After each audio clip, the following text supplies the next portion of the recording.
फिर से मैं कुछ सवाल लेके आपके पास आई हूँ। पूछो। मैडम, प्री टर्म बर्थ की क्या क्या काजेस हो सकती है? प्री टर्म बर्थ कहते हैं वक्त से पहले पैदाइश होने को, जी। ठीक है। अब इस विंडो में आती है दो किस्म की पैदाइश कह सकते हैं। एक है कि 9वें महीने से पहले, जी। एक है 6ठे महीने के बाद, ठीक है। इस विंडो को कहते हैं वक्त से पहले पैदाइश होना। 9वां महीना हमारे यहाँ कंसीडर करते हैं कि 36 वीक्स 9वां महीना, लेकिन 36 वीक्स 9वां महीना शुरू होता है, ख़त्म नहीं होता है। अगर 36 वीक से 38 वीक के बीच में बच्चा पैदा होता है तो वो भी प्री टर्म कंसिडर किया जाता है, लेकिन उसको लेट प्री टर्म कहते हैं, ठीक है। और अगर अर्ली प्री टर्म है तो वो 36 वीक से पहले किसी भी टाइम पैदा हो जाए तो वो प्री टर्म कहलाता है।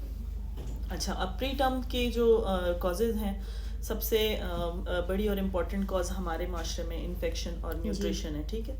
अगर माँ कमज़ोर होगी और उसको न्यूट्रिशनल डेफिशिएंसीज होंगी, खुराक में कमी होगी, खून की कमी होगी, और तो उसको बहुत जल्दी इन्फेक्शंस लगेंगे, और उन इन्फेक्शंस के रिज़ल्ट में ये होगा कि बच्चा जो है ना वक्त से पहले पैदाइश करेगा। दूसरी चीज़, ट्विन प्रेगनेंसी, जो हम जुड़वा बच्चे या 3 बच्चे हों किसी को एक साथ, तो उनमें भी वक्त से पहले पैदाइश होने के चांसेस होते हैं। चौथी चीज़ ये कि अगर एक पेशेंट की उम्र बहुत छोटी हो और छोटी उम्र में वो हामला हो और उसके बच्चे भी फिर वक्त से पहले पैदा होने का ख़तरा होता है। और एक जो सब ज़्यादा बड़ी उम्र की ख़वातीन होती हैं उनके भी वक्त से पहले बच्चे पैदा होते हैं। और 2-3 चीज़ें और भी हैं इसी तरह से, जैसे इन्फेक्शन मैंने एक तो बताया, ब्रॉड स्पेक्ट्रम में बताया, हर किस्म का इन्फेक्शन इसमें हो सकता है। इसमें काई का इन्फेक्शन हो सकता है, इसमें जो पानी लीक होने का इन्फेक्शन होता है वो इन्फेक्शन हो सकता है। दूसरा एक और अहम चीज़ है कि एक डिलीवरी होती है जो हम खुद इंटेंशनली कराते हैं वक्त से पहले, जैसे 34 हफ्ते पे, 35 हफ्ते पे, 36 हफ्ते पे, वो मजबूरी के तहत, जिसमें या तो पेशेंट का ऐसा अनकंट्रोल्ड बीपी रहता है या फिर शुगर हो जाती है उनको, कि जिसमें हमें बच्चा पेट के अंदर रहना उसके लिए ख़तरनाक होता है, बजाय इसके कि उसको बाहर निकालेंगे, मशीनों में रखेंगे, वेंट वगैरह लगाएंगे, या फिर जो उसको बबल सी पैप और इस तरह की फर्दर हमारे पास ऑक्सीजन थेरेपीज़ हैं वो करेंगे, तो वो बच्चा सेव हो जाता है। लेकिन अगर हम उनको अंदर ही रहने देंगे कि भाई अपने नसीब से जिस तरह से अपने टाइम पे निकलना हो, तो उसमें बच्चा ख़राब हो सकता है। शुगर के अक्सर पेशेंट्स पेट में ही बच्चे ज़ाया होने की शिकायत करते हैं। इसी तरह से बीपी वाले जो पेशेंट्स होते हैं उनके बच्चे पेट के अंदर ही ग्रोथ करना बंद कर देते हैं, ठीक है। वो छोटे होने लग जाते हैं, उनका वेट एक जगह पर रिस्ट्रिक्ट हो जाता है, जिसको फीटल ग्रोथ रिस्ट्रिक्शन कहते हैं, ठीक है। तो ऐसी 2-3 कंडीशंस और भी हैं जिसमें हमें वक्त से थोड़ा सा पहले डिलीवरी करानी होती है। और एक ऐसी कंडीशन आती है पेशेंट्स में कि जिनके पहले प्री टर्म बर्थ्स हो चुकी होती हैं। जैसे एक पेशेंट की मुसलसल हिस्ट्री है कि उसके पास 3-4 बच्चे हैं और वो 3-4 ही जो है ना एक टाइम पे पैदा हुए, जो कि 8वां महीना था। 8वें महीने के एंड पे 34 वीक्स पे, 35 वीक्स पे या 36 वीक्स पे बच्चे पैदा हो रहे होते हैं। तो ऐसे पेशेंट्स में फर्दर भी हर बच्चे में चांसेस बढ़ जाते हैं कि उनके हर नेक्स्ट प्रेगनेंसी में बच्चा वक्त से पहले पैदा होगा, ठीक है। और इसके साथ साथ अगर हम वो देखें कि जो पेशेंट इस तरह से कंसीव करते हैं कि ट्रीटमेंट करा के या जो मशीनों के ज़रिए कह लो या IVF जो करते हैं या IUI करते हैं, वो पेशेंट्स भी प्री टर्म बर्थ का शिकार होते हैं, ठीक है। उनके भी बच्चे वक्त से पहले पैदा होने का रिस्क होता है। ज़रूरी नहीं कि हर एक हो। पहले तो इनमें मिसकैरेजेस के चांसेस ज़्यादा होते हैं जो IVF और IUI से होते हैं कंसीव, लेकिन आफ्टर दैट जब वो जैसे जैसे ग्रो करते जाते हैं तो उसमें प्री टर्म के, BP के, शुगर के, हर चीज़ के मसाइल ज़्यादा होते हैं बनिस्बत नॉर्मल प्रेगनेंसीज, ठीक है। अच्छा, और मैडम, नॉर्मल डिलीवरी के क्या क्या फ़ायदे होते हैं? नॉर्मल अक्सर पेशेंट पूछते हैं। नॉर्मल डिलीवरी तो बहुत ज़्यादा बेहतरीन निज़ाम है ना। एक देखो, C सेक्शन की निस्बत अगर हम इसको देखें तो सबसे पहला तो बेनिफिट ये है कि एक तो आपका हॉस्पिटल स्टे बहुत कम होता है, आप डिलीवर हो जाओ और उसी दिन आप घर जा सकते हो।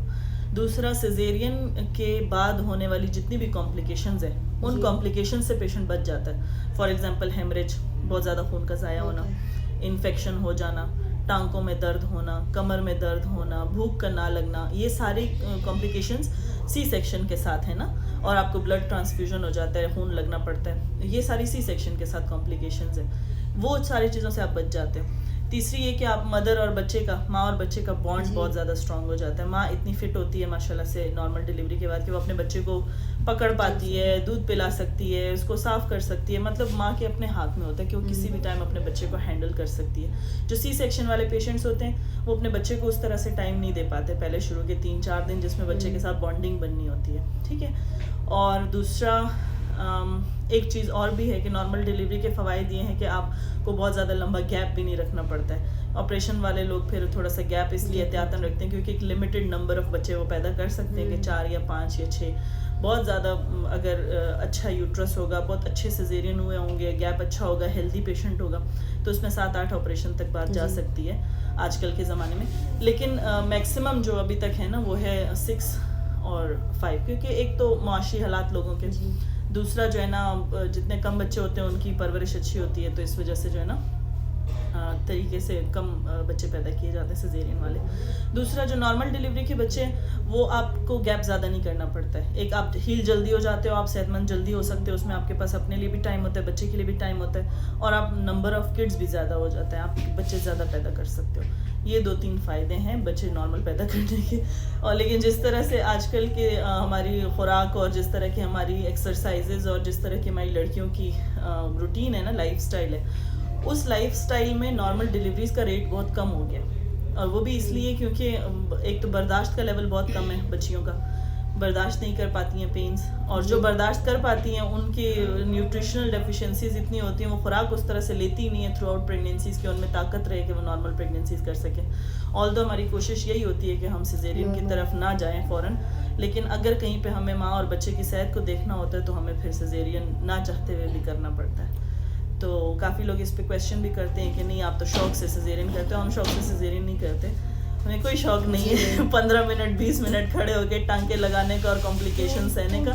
तो हम लोग जो है ना सिचुएशन डिपेंडेंट होता है, उसके बाद ही करते हैं। और मैडम एक और क्वेश्चन है, मैंने सुना है कुछ डॉक्टर्स 36 वीक में ये कहते हैं कि आपके 9 महीने पूरे हो गए, क्या ऐसा हो सकता है? देखो डॉक्टर होगा तो वो ऐसी बात नहीं करेगा, ये कोई लोअर स्टाफ कह सकते हो आप, या फिर ऐसे लोग जिनको सिर्फ थोड़ी बहुत नो हाउ है और फिर उसके बाद जो है ना वो कहते हैं कि 36 वीक्स।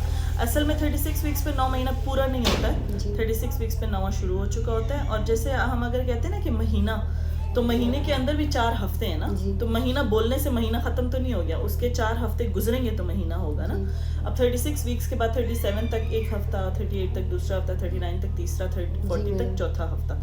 बुक्स तो ये भी कहती कि आप 43 हफ्ते तक, 43 हफ्ते तक भी इंतज़ार कर सकते हो, जब तक आपके बच्चे का पानी ठीक है, बीपी ठीक है, हर चीज़, वेट भी ठीक है, वेट भी बहुत ज़्यादा नहीं होना चाहिए, तो आप 42 वीक्स तक भी वेट कर सकते हो। लेकिन जो हमारे यहाँ मैंने भी बहुत सारे पेशेंट से सुना है कि कहते हैं हमारा 9 पूरा होकर 10वां शुरू हो गया, और वो 10वां 37 वीक्स को कह रहे होते हैं। तो ऐसे पेशेंट्स को काउंसिल किया करो कि 36 वीक्स शुरुआत होती है 9वें महीने की, और अगर इस वक्त बच्चा पैदा हो गया तो उसको सांस लेने में दुश्वारी होगी, बच्चा कमज़ोर होगा, बार बार बीमार होगा पैदा होने के बाद, तो इसलिए जल्दबाजी ना करें नॉर्मल डिलीवरी की या फिर किसी भी किस्म की डिलीवरी की। ठीक है madam, thank you madam. Okay.